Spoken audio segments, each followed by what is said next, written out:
तर कर्जमाफीचा निर्णय आता झालेला आहे, मात्र त्याची तारीख 6 महिन्यांनंतरची देण्यात आलेली आहे। त्या प्रकरणावरून नेमकं काय काय घडलंय, काय विरोधकांच्या प्रतिक्रिया उमटल्यात, पाहूया टॉप 9 बातम्या।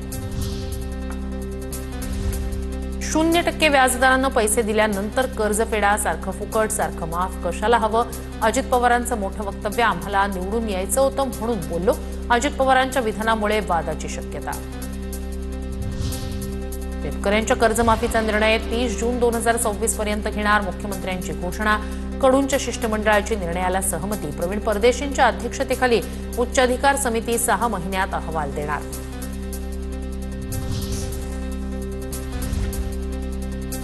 शेतकऱ्यांना न झुलवता तात्काळ कर्जमुक्त करा, उद्धव ठाकरेंची सरकारकडे आग्रही मागणी। अस्मानी आणि सुलतानी संकटात सापडलेल्या शेतकऱ्यांना पुन्हा एकदा सरकारनं लोणकढी थाप मारून वेळ काढायचा प्रयत्न केला, उद्धव ठाकरेंची टीका। दगाफटका झाल्यास फासावर जाण्यासही तयार, कर्जमाफीवरील आश्वासनावरून बच्चू कडूंचा इशारा।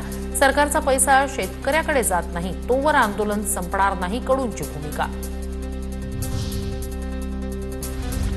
नागपूर विमानतळावर बच्चू कडू यांचं स्वागत, तारखेपासून पळ काढणाऱ्या सरकारला तारखेवर आणलं, कडूंची प्रतिक्रिया। आता सरकारला स्वस्थ बसू देणार नाही, बच्चू कडू आक्रमक। शेतकरी नेत्यांवर गुन्हे दाखल करून हे सरकार शेतकरी विरोधी हे स्पष्ट झालं, विजय वडेट्टीवार यांची टीका। शेतकऱ्यांवरच्या कर्जाची माहिती ऑनलाईन मिळू शकते, त्यासाठी समितीची गरज नाही, सरकारची नियत साफ नाही, वडेट्टीवार यांचा हल्लाबोल। कर्जमाफीच्या आश्वासनानं काहीही होणार नाही, पुन्हा एकदा सरकारकडून शेतकऱ्यांची फसवणूक, परिणाम भोगावे लागणार, जरांगेंचा इशारा। बच्चू कडू, राजू शेट्टी, जानकरांसह 2,500 आंदोलकांवर गुन्हे दाखल, आंदोलनादरम्यान नागरिकांची गैरसोय झाल्याचा ठपका।